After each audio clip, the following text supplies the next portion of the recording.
As a Kaurna and Narangga woman, I'd like to acknowledge that today the studio's lands are upon the Paramount and Kaurna Nation. I'd like to acknowledge the elders past, present and future and emerging, and thank them for allowing us to be on these lands.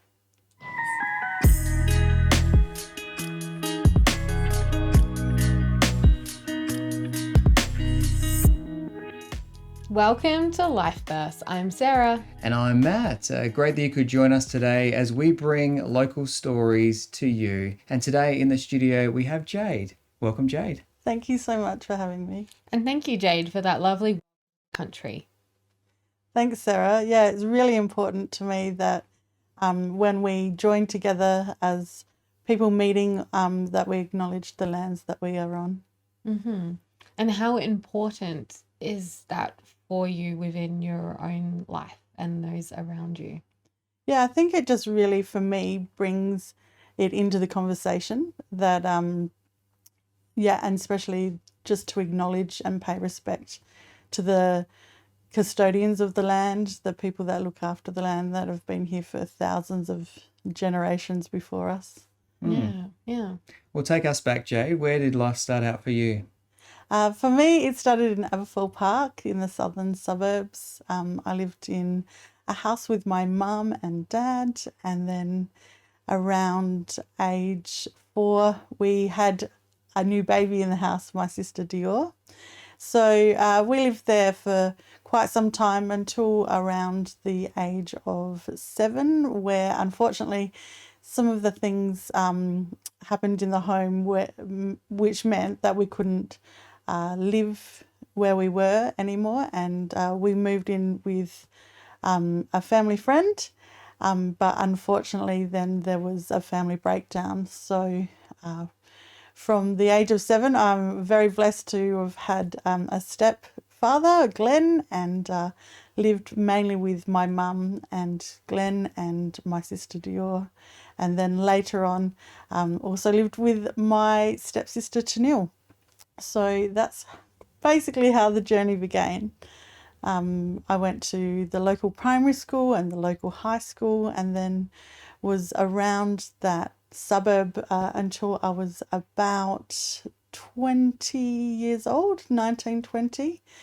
But during high school, unfortunately, I started hanging around with people that influenced me in a negative way, and definitely had an exciting youth time, and went to a lot of parties and did a lot of things that would damage my body, lots of alcohol and drugs, and that definitely turned into something of a lifestyle and an addiction for me. So did you know that what you were doing at the time wasn't okay for your body?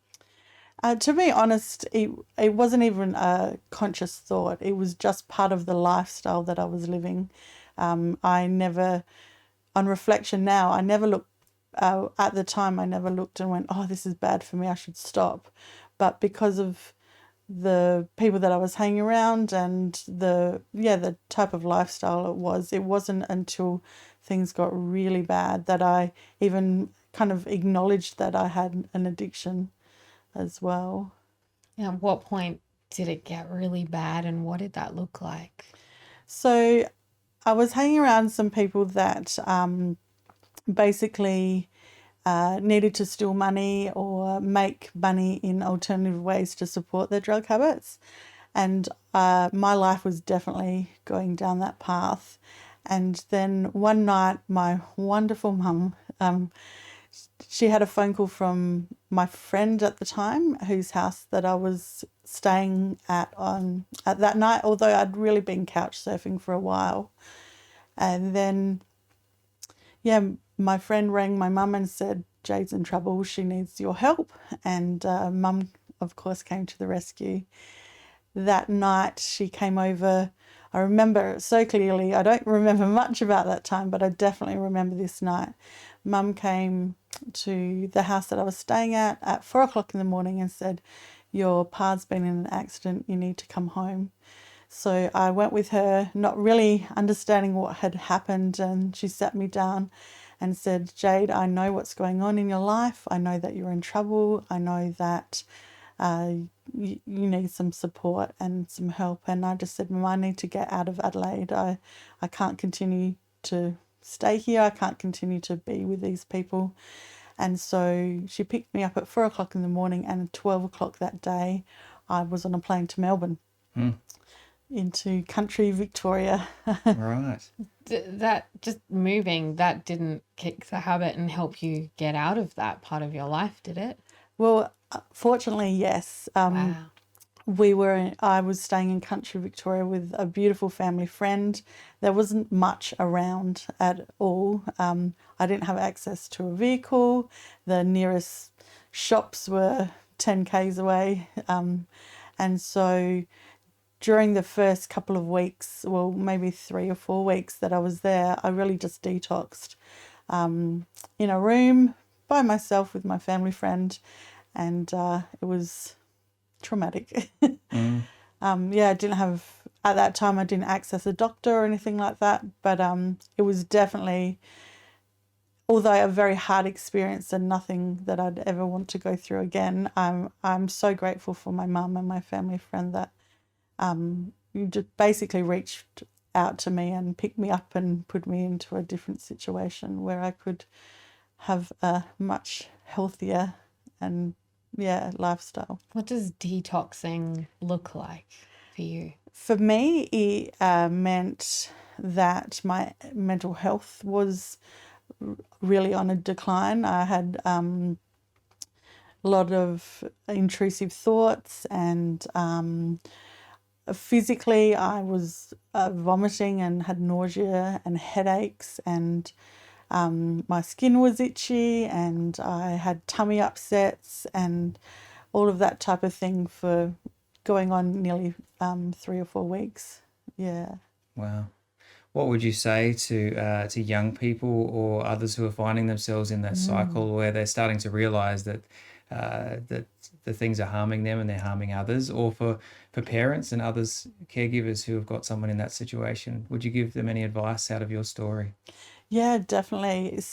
For young people, I just want to remind them that there is always someone that cares about them. There's always somebody that loves them, that is thinking about them, that wishes that they were in a different circumstance. And it's about, for me, it was humbling myself and saying, yes, Mum, you are correct, and I need help. So don't ever think that there is nobody that loves you and cares for you and that will support you, because there always is someone. And even if you can't find that person straight away, even things like LifeLine or Kids Helpline, there are so many services that you can access nowadays. But it is definitely about humbling yourself and saying, yes, I definitely need some support. And for parents as well, I have a 19 or 20-year-old son now, and for me it's just been about opening up the conversation continually throughout his life, letting him know that even if things look bad, that I'm always here for him, that it doesn't matter what he's done, that I will continue to love him, and that it doesn't matter how far he goes, that I will always be here to support him. So I think opening up conversations about drugs and alcohol, because if as parents we don't inform our children in the right choices, then they're going to find that out from their peers, from people at school, and from people that perhaps don't have the right information. Wow, that's powerful. And so for you as the young person, it was that point of being willing to, like you said, say, you're right. No doubt people had tried to tell you before that point and you weren't ready to listen. Yeah, to be honest, I think there was no one really in my life that I allowed at that time to speak into me in a positive way. I was just so busy in the partying scene and night clubbing and hanging out with people that were doing the same types of things that I was, that I hadn't allowed anyone into my life to say, hey, Jade, have you thought of something else? Have you thought of a different way? And I think after I came back to Adelaide and had my son and started volunteering with the Salvos, it was definitely the direction that I wanted to continue on, and that's why I became a youth worker. Ooh, this is Life Bursts with Matt and Sarah. We're chatting with Jade, and we'll be back straight after this. 13 11 14 is the number to reach out to LifeLine 24 hours a day, 7 days a week. If anything we're talking about on today's show is raising any type of issues for you and you just want to have someone to talk to, this is Life Bursts. I am Sarah. And I'm Matt, and we are chatting to Jade today. Jade, you shared early part of your story, some big challenges you went through, but you just alluded to the fact that you went from there and got into youth work. So tell us about that. It was just amazing that I was volunteering for the Salvation Army at the local neighbourhood centre working with youth. And then from there, I supported the Salvos in running a local disco. And it was in partnership with a youth centre called Ranella Enterprise and Youth Centre. And they kind of said to me, "Oh, we really liked what you did. Do you want to come and hang out with us and learn some things about youth work?" And I did, and I worked for Mission Australia, Ranella Enterprise and Youth Centre, and the Southern Youth Exchange, and also a site down at Glenelg for 10 years as a youth worker, and did a little bit of study on the way, but I was had some amazing mentors. I worked in one of the programs that I worked in was a youth enterprise. So my mentor helped me create a fashion label, and then we recycled clothing, and then other young entrepreneurs could also host their clothing and items at the youth centre and sell them, and we had big fashion parades, and it was amazing time. And then from there I moved down to the Glenelg site and ran a alternate education program for young people that continued to be suspended and or expelled from school. And so instead of doing nothing, they would come and do the program that I was managing, and absolutely loved that. And it kind of went full circle because that program was actually run in a Salvation Army building at Marion, and I connected with some of the staff there, and especially the youth pastor, and as I was a Christian myself, and so after the students had left, we would get together and pray and read the Bible. And then some of the students said, "Oh, what are you guys doing?" and kind of wanted to join in, which was amazing as a Christian person, that young people would want to ask questions and read the Bible for themselves. But then I was actually told that that wasn't my role with these young people, that I needed to refer them on back to their school chaplains, and I did that. But it was really on my heart that these young people were wanting to explore and see what Christianity was all about. So my chaplain at the time from Mission Australia had a conversation with me and said, "Jade, have you ever thought about being a school chaplain?" And that's where the next story begins. I was very blessed to be able to go into a position at Achunga Primary School. Yes. If you go back the second interview we did, which was with myself, I talk about Jade. Yes. I do. I talk about you all the time. Hero status, Jade. Pretty much. Not doing any pressure on you or anything. So tell us, how did you get to be at Achunga and meet this amazing person? Yeah, so I was actually really blessed and worked at Achunga for over 8 years as the pastoral support worker. And Sarah was one of the students, but also came back with her beautiful mum and volunteered so much with myself, but also at the school. And it was just an amazing time. I loved working in the kindy and meeting families and the students that were just starting their schooling journey, formal schooling education journey. And then was able to stay for a whole rotation. So someone that was in kindy finished in year 7, and I was there for that whole journey, and it was just absolutely amazing. I loved it to bits, and still really have a heart for Achunga Primary School, and still catch up with a few of the teachers. And in fact, after I left Achunga, I started to study to be a pastor, and that journey took a while. I still have a couple of subjects to go before I can sit before the board to get credentialed. But in the meantime, I think there was other plans, and that's where Flint Community Care came in. Okay. Yeah. Now, before we go to that story, just going back from where you left our first segment, you're coming out of detox. What was it that motivated you from there to then start volunteering and getting involved with young people? What happened in that gap?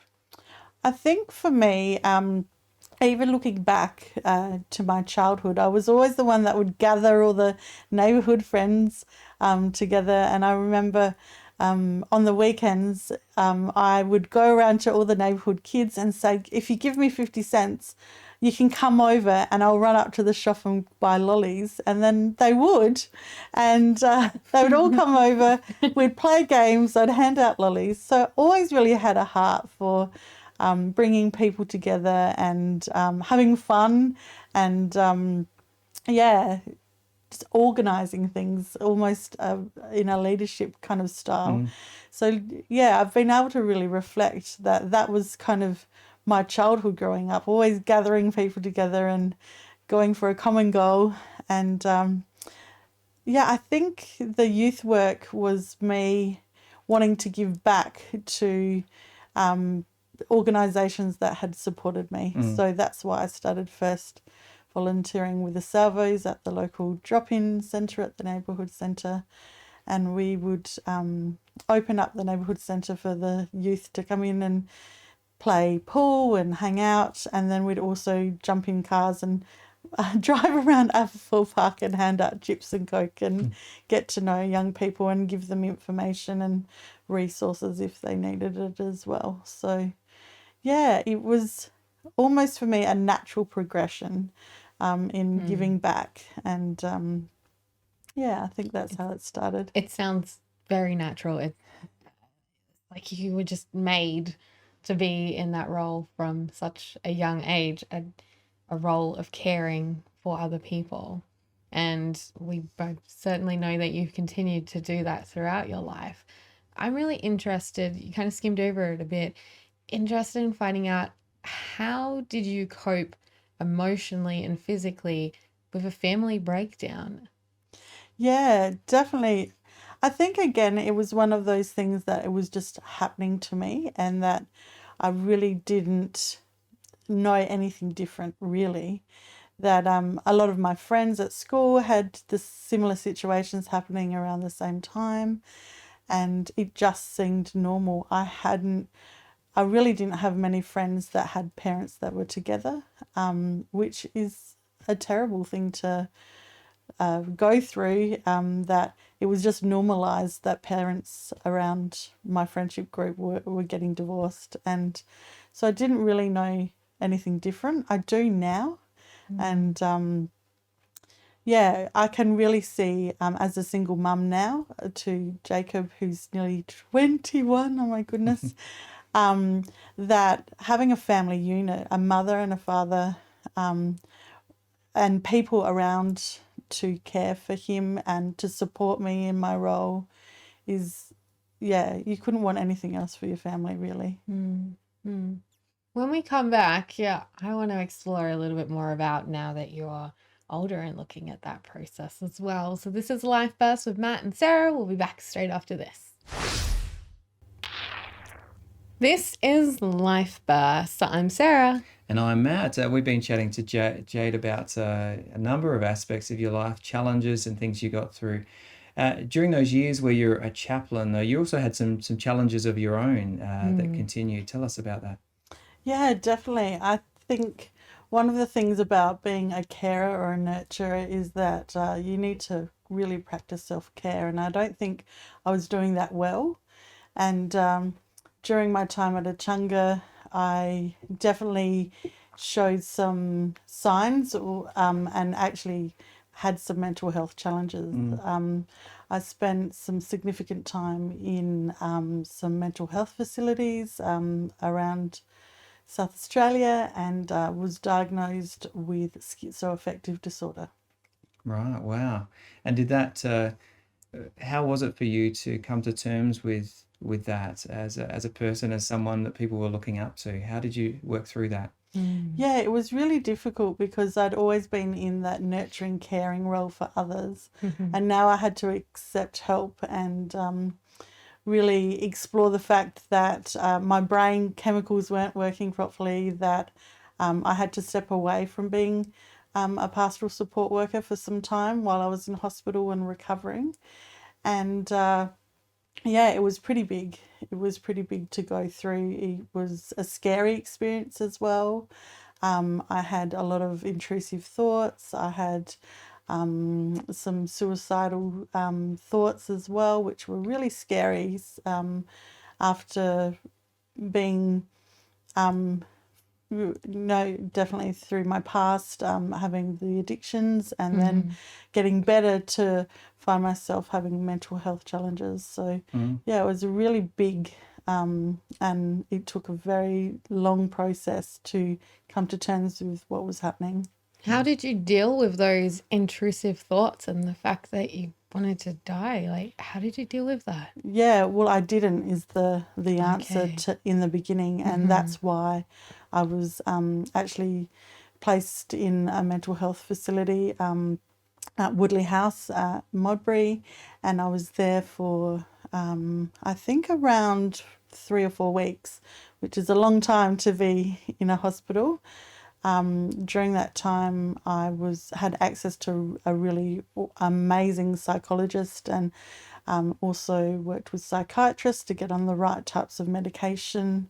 I had, again, my beautiful mum and my whole family really supporting me and also looking after my son Jacob because I was a single mum, which was just beautiful again that they had to go through that whole thing with, my addiction and my past and support me through that. And now I was going through some mental health challenges and they were there again to support me, which I'm so grateful for because I know not everybody has that support, and it was definitely a big catalyst for me starting my journey of recovery through my mental health challenges. So what's Woodley? Is that what you said? Woodley. Woodley House like? Talk us through what it looks like. What was life like every day for you? Daily routines and tasks and things like that. How was that? Well, I remember at the time I first was taken to the Royal Adelaide Hospital, the old one.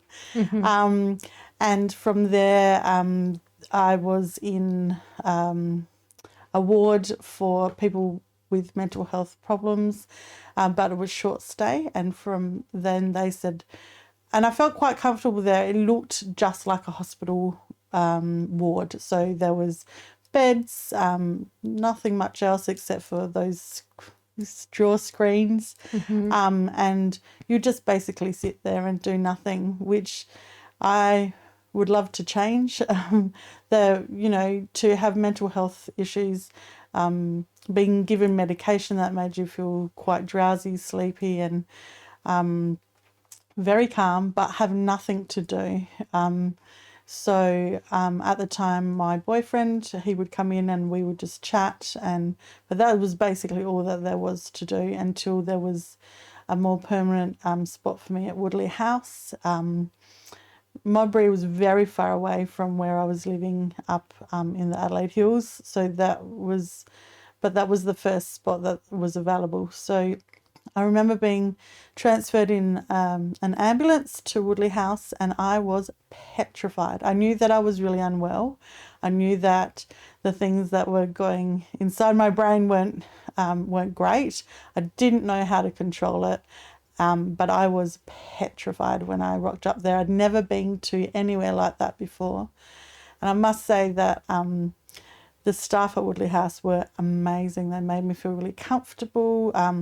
So when I was dropped off there with the ambulance that came to greet me, I walked in, there was a long hallway, and then to the left there was what they called like a common area. So that's where you'd have your meals, and then there was a little table as well to do craft and activities on, and then there was a lounge room. And then upstairs there was the bedrooms. So you had your individual bedrooms and a shared communal bathroom area. So that night I was placed in a room, and you could go out to the bathrooms, but the whole area was locked down. So it was a surreal experience, to be honest. And then the next morning, the staff woke me up and took me downstairs. That area then was locked, so you couldn't go back up to get your personal belongings or just spend some quiet time by yourself. And in the morning, you would have breakfast and then have like a group time. And then they would have craft activities, and you could go on walks if you're allowed to, and then see all the doctors and nurses and psychologists and psychiatrists. And it was a very long process of getting well enough in my thinking that I was safe and that everybody else was safe and that I could function really on this kind of new lifestyle of being heavily medicated. And then when I came back home after a month, then I still had some time off from work, but then slowly eased back into being a pastoral support worker with a mental health condition, which is pretty big. Yeah. So if you're happy to share, what does the road to recovery look like for you? So you came out of the facility, but you talk about going back to work with recognizing the challenges you had. What does it look like for you leading out of that? Yeah, so I was really blessed that I was able to job share with a beautiful lady called Lisa. So we shared the role for a while, which was just beautiful. She is such an amazing person and just supported me how I needed to be supported at that time. I had wonderful mentors from the church that were checking in with me at least once a week. I was seeing a psychologist and a psychiatrist, and then I had my beautiful family as well. So it kind of looked gentle and slow, and also the principal at the time of being at work was just amazing and just really welcomed me back, but allowed me to do it in the capacity that I could. Yeah. Wow. For those who are perhaps looking to support someone who's going through some mental health challenges, whatever they may be, what advice would you give to them? People are well-meaning but don't necessarily know how to respond. Is there anything you'd say to those from your experience? Yeah, I think the thing to know about mental health is that every person is different. Every person is unique. They exhibit behaviours and challenges uniquely. Just because you have one diagnosis doesn't mean that you will act or behave in a certain way. It affects everybody completely different. And so if you're a loved one or a close friend of somebody, you already know that person. And it's just about showing up all the time, that you're there when they're sad, you're there when they're happy, that you are there when they need to talk, you're there when they need to cry. And it's just about showing up, really. And I think because everybody's individual and we love our family, we love our friends, and we want them to get better, I think there's always that urge to make them better or to feel better. But I know there's like this huge saying going around at the moment, which is it's okay not to be okay. And I believe that to a little bit, which is my take on it is it's okay to be okay, not to be okay for a while. And it's okay to have a bad day. It's okay to have a bad moment. But when those moments and those days turn into weeks and months, then my advice for parents and for loved ones is to just bring information and let that person sit with that information. And if they're in control of their own journey, then they're better equipped to deal when you're not around. But then if people are in crisis, don't leave it. Don't leave it for them to navigate themselves. There's definitely a fine line between someone being in crisis and not being able to cope, and saying those things that we all know that means that people are really in danger. Get help. Don't think that your family can deal with it on their own. Seek professional help. In the Adelaide Hills, for instance, we have the Adelaide Hills Mental Health Team, we have Headspace, we have CAMS, and I think one of the greatest things that we have in our community is also our GPs. They are very well equipped to deal with situations like this. So yeah, that would be my advice. That's really helpful. Thank you, Jade. This is Life Burst. We're chatting to Jade, and when we come back, we'll hear more of her story. This is Life Burst. We're chatting with Jade. Jade, you've been on a recent road trip that's a little bit special. It is. I was very blessed that unfortunately one of my uncles, my Aboriginal uncles, passed away, and we were so blessed that he left us some inheritance. And because he loved travelling, I spoke to my son Jacob and I said, let's honour Uncle. Let's travel. And so we found a big van, a Winnebago over in Perth, and Jacob and I jumped in a plane and flew over there and met our new vehicle. And then it was just the two of us. I'd never driven such a big vehicle before. What was that like? Oh, it was crazy. So basically the lovely person that sold us the van gave us a quick run through and took a photo of the gear stick because it's completely different to a car.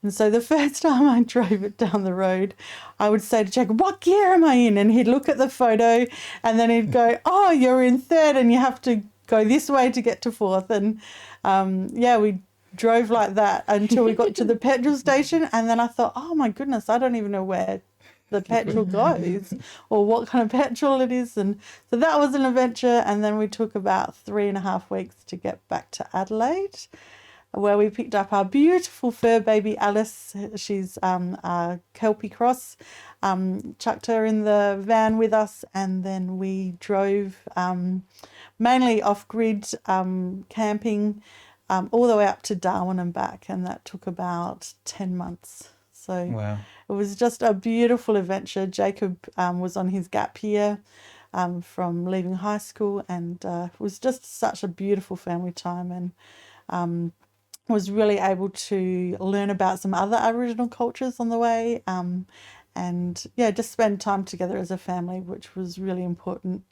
for me, and I think also for Jacob, being that he was definitely changing into that time of life where he was getting a little bit more independent. So it was nice to spend that time together. Yeah. So that was 2019.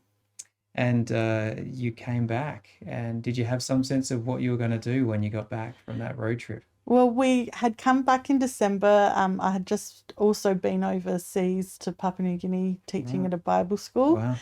Came back and we thought we'll just stay in South Australia for December for Christmas to spend time with our family. And then... Sorry, you went overseas I know where the story is going. You went overseas and taught at a Bible school. Yes, I did. That is fascinating. Yeah. Because they don't speak English. Well, I'm presuming. Well, I went to Papua New Guinea, so it's kind of a broken English. Okay. But they could definitely understand what I was saying. Mm-hmm. Some of it was translated, which was new for me to speak and then have a translator. But spent just over 2 weeks there. And then came back for Christmas. So. Wow, okay. So you came back ready to have a relaxed, put your feet up, enjoy Christmas with family. But something happened in December in the Adelaide Hills, and that changed a lot of your life since. Yeah, it definitely did. So December 2019, the Cuddly Creek bushfire started. At that time, I was training to be a pastor, and we decided to open our church up for the community, being that it was a catastrophic day and extremely hot, and we had air conditioning and we were serving teas and coffees. And I think from memory, there was about 25 people, 30 people there. And we had been watching the news reports and listening to the radio, and we were told that Nan needed to get to a safer place. So we took everybody that was at the Nan church up to a church in Murray Bridge, and I had my dog and my son with me, and that just shook me to the core. It really impacted me, and I thought, goodness me, like, I have to do something here. Just to clarify, was the church open because it was a hot day and you were encouraging people to come in? Or was the church open because there was a bushfire and you were allowing people to come in? We opened up because we had air conditioning and it was a catastrophic day. Okay. Wanted to open it up to make sure that, people were safe and cool and had somewhere to go if they needed it. So there was the bushfire hadn't started by this time, or it had started? Okay. Just wanted to... Yeah, it was going during that day. Okay. Yeah. Just want to get the timeline right. That was cool. Cool. So you're in Murray Bridge and shook you to your core with the fire. Definitely. And then the next day I rang Dan Cregan, our local MP, and I said, Dan, I'm here to help. What can I do? And he said, your local CFS at Nan, they don't have anyone supporting them with food and drinks. Can you get down there and organise something? And to be honest, I'd been to volunteer at Black Saturday in King Lake for about 3 weeks with my church back then. So I kind of knew a little bit, but definitely not what I was about to get into. And I sat on the bench in McMurphy Park, and I've got a photo of that bench because I sat there and I said something that I didn't realise the impact was, which was, God, I'm here, use me, I'm available, whatever you need from me, I'll do. And then all of a sudden we had trestle tables and food and marquees and so many beautiful community members volunteering their time, and we were making up packs of food and giving them to the CFS. And after about 2 days, we noticed that people from the community that were deeply fire affected were coming into Nan with literally just the clothes on their back. And so we moved our operations into the church that I was attending, and we opened up a store inside the church. So then people could come in, sit with a trained counsellor and debrief, but also work out what their immediate needs was. Was it clothing? Was it food? Was it accommodation? Was it food for their livestock? And then the team of amazing volunteers from the community would source those immediate needs. So yeah, it was pretty crazy back then. Mm-hmm. How did you get all of that food, and how did you get all those things that they needed so quickly? A lot of phone calls, but a lot of social media. Like, sometimes we think that social media is bad, but in this instance, we really used it to our advantage and had some amazing volunteers that were really great at social media. And so the counsellors would pass on the information to myself, and then my team would decide what the immediate things were that we could source, and then would give it to the social media team, and they would just send out the information asking for support. So that's how it kind of worked in those in the beginning. So you went from this holiday vibe of like no stress to suddenly this boom, this high stressful situation. And considering what's happened in your past, how did you deal with that? I think it's amazing how things work out. And I always think there's no coincidences in life. I think that all of my story have kind of brought me to this point and given me all the skills, and well, not all of them, I'm still learning, but a lot of the skills and a lot of the knowledge that I needed to do this role. And definitely because I had that mental health challenges, I definitely learned more self-care and how to notice my triggers, but also to care for myself, which was amazing, that I could use some of my past that was so horrific and very challenging to my benefit in this role. So, yeah. Fantastic. This is Life First. We're chatting with Jade, Life First with Matt and Sarah, and we'll be back straight after this. On Life Bursts with Sarah and Matt, we are chatting to Jade, and Jade is telling us the story of supporting those who were fire affected in the Cuddly Creek fires back at the end of 2019. But this wasn't a short-term fix. This wasn't a short-term problem. You found yourself supporting these people for a far longer time than that. How did it unfold from those early days in Nan? Yeah, so we were inside the church supporting a lot of the fire affected community. And as the need kind of slowed down with the store, what we dubbed the store, we decided to close that section of what was Nan fire support. But then COVID hit and we moved to the local footy club rooms, and they were so gracious and allowed us to use that space.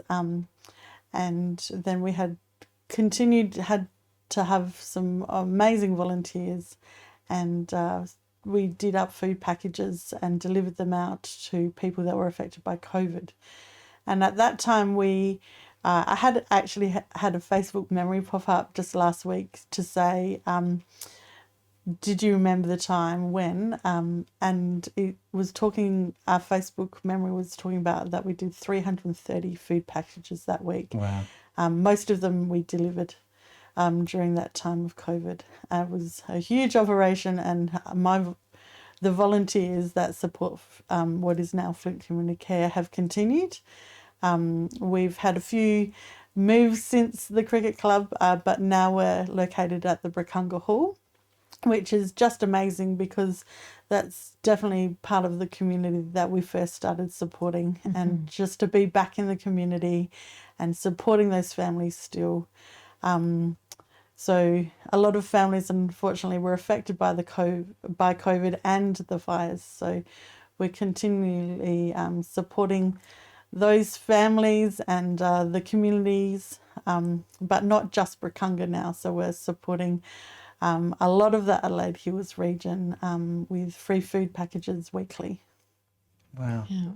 So as you've been, it started with the needs around the fire, but as you've got involved in the community, you've found that there are a number of people who are seeking support in need of just even a simple food package is a real blessing to them.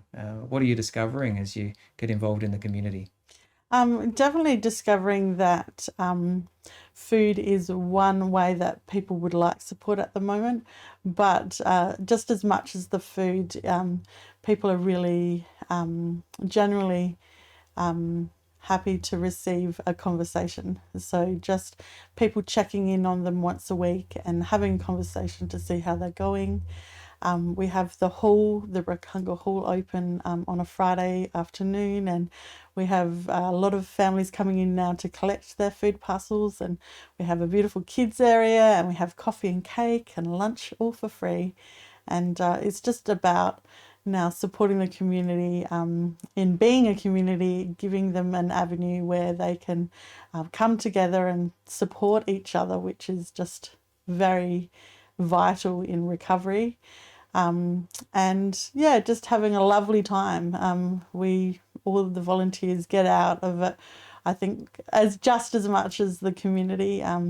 We call ourselves the Flint Community Care family now because we embrace all the volunteers and the community that we're supporting, and it's a beautiful thing. But I get quite emotional talking about it because I have poured in so much of my heart and soul into it, and the community response is massive, and it's growing. Since the stop of some of the government support, financial support through COVID, we've had over a 50% increase in people asking us to support them with food. And so it's a growing need in our community, definitely. Now, those who are watching this online or television, they'll be able to see your shirt, but explain to those people who are not watching us, what do you have on your shirt that you're wearing today? So I'm wearing a black t-shirt and it has our Love Heart logo on it, a part of the Flint Community Care logo. And this was designed by a beautiful lady called Bron.